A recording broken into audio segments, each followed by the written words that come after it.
Mga kagabay, magandang hapon, magandang gabi, magandang umaga, magandang tanghali. Saan man tayo naroon, ano man ang ating mga ginagawa, una at higit sa lahat, ialay natin ang ating mga sarili sa ating Panginoon. Sa loob lamang ng ilang mga sandali, ating damhin ang presensya ng Diyos.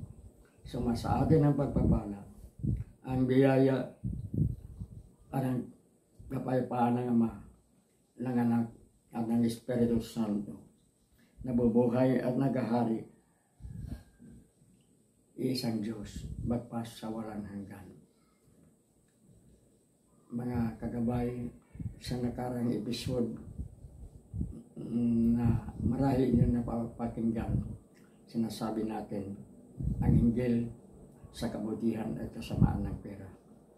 Kaya muli natin ipaalaala, huwag tayong maghangad ng sobrang yaman, ng sobrang salapi.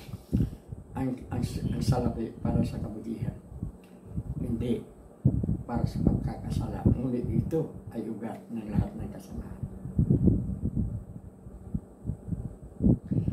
Sa babalikan natin ang dapat magiging tema ng ating episode sa ngayon. Minsan, sa pangangaral at pagtuturo ni Jesus, nakikikain siya sa mga publikano, mga makasalanan. Alam ninyo ng panahon ni Jesus, itinuturing ng mga makasalanan ang sino mang hindi maghugas ng kamay bago kumain. At nangyari ito kay Jesus. Nakikikain siya sa kanyang mga alagad, sa kanyang mga tagapagsunod na nagkamay lamang at hindi nakapaghugas ng kanilang mga kamay. At ang sabi ng kanyang mga leader religyoso ng kapanahon na makasalanan ni Jesus, sapagkat kasalanan ang pagkain ng maruming kamay.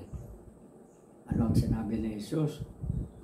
Walang marumi sa anumang papasok sa kalooban ng tao. Ang marumi nagmula sa lumalabas sa tao. Hindi pagkain ang tinutukoy ni Jesus, kung hindi ang gawang mabuti at ang gawang masama. Ang gawang masama, marumi. Ang gawang mabuti, malinis. At ang inilarawan dito ni Jesus ay ang ating mga sinasabi at ang ating mga ginagawa. Sapagkat minsan, o hindi lamang minsan, malimit tayong magiging sinungaling sa pamagitan ng ating magandang pagsasalita, sa pamagitan ng pambubula, nagkakasala tayo. Pinagtatakpan natin ang ating mga pagkakasala sa pamamagitan ng umano'y paggawa ng kabutihan. Balikan nga natin ang mga trahedya ang kalimbadan sa ating kapaligiran. Kinagamit na pangluloko ng mga politiko. Nagnanakaw, nagbibigay ng kakaunti, ngunit pagbibigay na panlililang, pagbibigay na pagnanakaw. Ito ang huling kalamidan. Tumutulong ang bansang Amerika. Ano ang nangyari? Hindi pinadaan ng Amerika sa palasyo ang kanilang tulong. Pinirikta sa mga lugar, sa mga mayor, sa mga namamahala sa mga lugar na nasa unta. Isang malaking sampal ito. Isa itong maruming malinis na gawain. Malinis dahil pinapapasok tayo ng mga politiko sa kanilang mga bidang. Kunyari nagbibigay, kunyari tumutulong. Kaya hindi mahalaga ang ating mga sinasabi. Gaano man kalinis ang ating mga sinasabi, kung aktong ginagawa natin ay yun ang marumi. Kaya nga sabi ni Jesus sa mga Pariseo at mga Saduceo, malinis ang inyong mga sinasabi. Ginagamit ninyo ang Diyos sa panlililang ng tao. Nakadamit banal kayo, ngunit mga makasalanan paggawa. So, sa madaling salita, huwag natin intindihin. Huwag na tayong banal-banalan.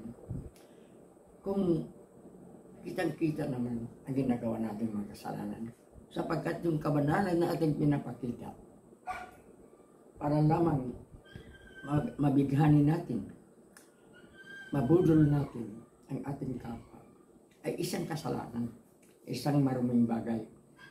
At ito ay lalabas sa pamagitan ng ating mga gawa, sa pamagitan ng ating pagsasalita, sa pamagitan ng ating mga ginagawa. Maglinis-linisan tayo, inahangaan tayo, dinadakila tayo, pinapanalo tayo sa halalan, dahil sa malinis ang ating pamamaraan. Mabuti ang ating pamamaraan. Hindi marumi ang ating pamamaraan. Ngunit makikita ang tunay na dumi, makikita ang tunay na kasalanan kung gagawa na tayo. Kung bakit tayo tumulong, kung bakit tayo gumawa ng kabutihan. At sapagkat mismong si Mother Teresa ang nagsasabi, sino ba si Mother Teresa? Isang nagiging santa nang dahilan sa kanyang tapat na pagtulong, sa kanyang mga magagandang ginagawa, ngunit wala sa sinasabing matamis ang gila. Sabi nga ni Mother Teresa, ang pagtulong maaring gawin sa anumang paraan. Ngunit ang pagtulong na walang pag-ibig, hindi isang pagtutulong. Ganyan ang pagtulong ng ating mga politiko, na kunyaring nagmamalasakit. Ngunit, sino ba ang gumawa ng mga kalamitan? Sana mababasa natin ang Laudato Si na ilang taon nang binubuo o pinatutupad ng mga papa sa Roma na hindi natin sinusunod. Yan ang dahilan ng mga kalamidad na matamis ang madila.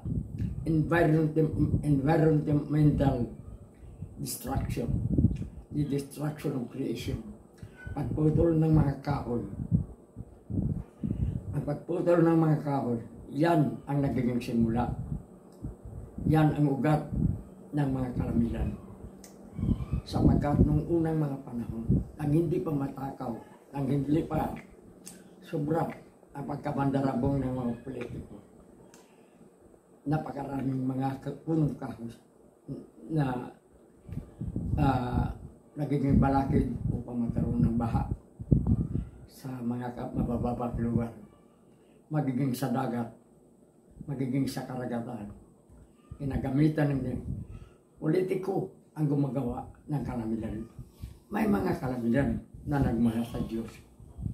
Ngunit ang talagang lumikha ng kalamidad ang mga maruming mga politiko. Ari na ba sa mga pagkakataong ito, nasusunod-sunod na ang kalamidad? Sana magising na tayong lahat.